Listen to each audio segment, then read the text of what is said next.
100%.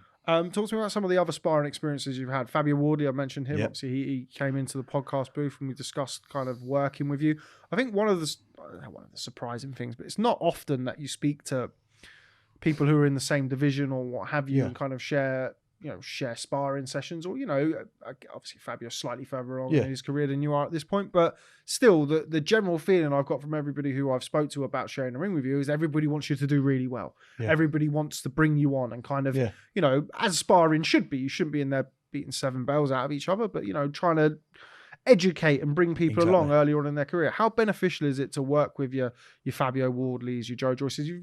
Have you sparred with Tyson? I sparred Tyson. With Tyson, I thought you had. I saw a picture. Yeah. How beneficial is it to have all of that? And it's not just the sparring them, but the type of sparring and having that kind of feeling around it. Oh, it's massive for me, especially from my lack of amateur background, only having 10 amateur fights.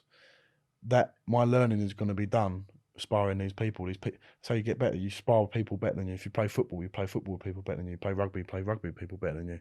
And someone like Fabio, who's them levels above me at the minute, really nice guy, really down to earth. But we've had a lot of spars together. We must have sparred over 10 times together, and we both take things away from it where we can both improve and both get better. And it's about different styles as well. Sparring Daniel Dubois was a big step forward for me, because that aggression, that physicality that he's got matches mine. And it makes me have to think about other ways of fighting as well. Tyson Fury, obviously, you can't get much better than sparring him. And he was such a down-to-earth man as well. As you said, people are happy to bring me on, which I'm really grateful for. One of the first person I ever sparred was Dave Allen. And I sparred him just before the Lucas Brown fight. And I was, at that point, I hadn't even contacted Sam Jones. I was basically pumping a few weights in the gym, playing rugby once a week.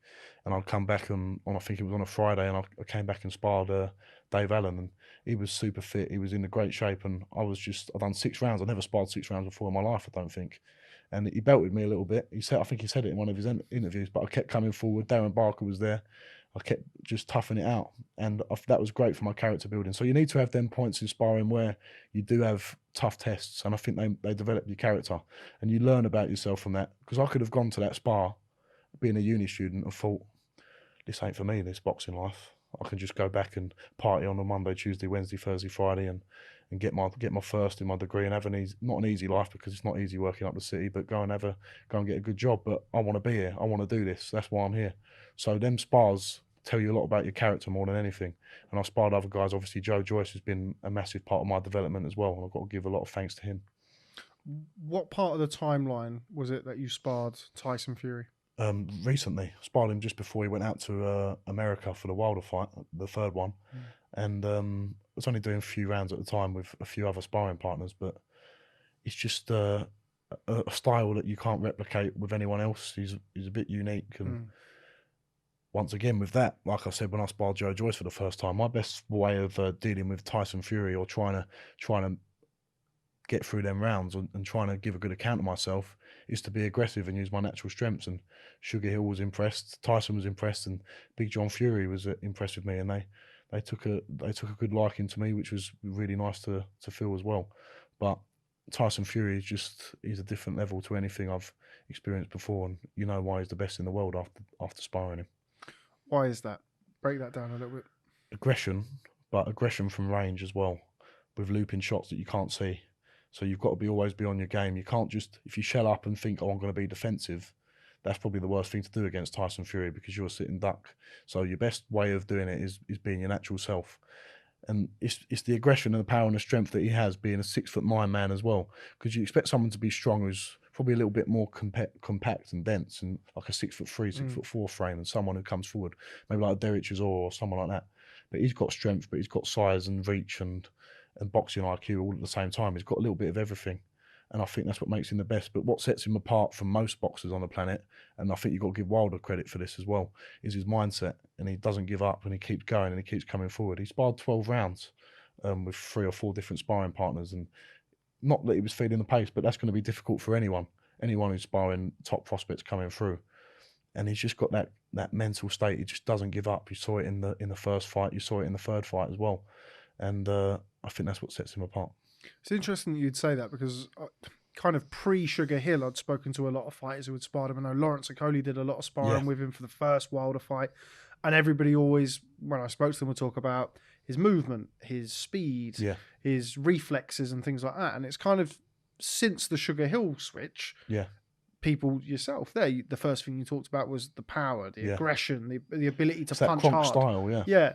How hard does he hit, and how physically strong is he compared to your Joe Joyces and people like that? Because Joe, from the people who I've spoke to, everybody talks about Joe as the physically strongest they've been in the ring with. But obviously Tyson, with regards to punching power, 6'9" man, 19 stone, sitting down on his shots. I can imagine he can dig a bit. He can dig, and that languid sort of looseness of him as well. It's a different. I wouldn't say he's the most powerful puncher I've been in with, but he can definitely punch. And if you've got a 19.5 stone man punching you, you're going to feel it no matter what. If you've got a 16 stone man punching you, you're going to feel it. But with Joe Joyce, I think the development through him and the strength that he has, sparring him from the age of 18, 19, made me strong as well.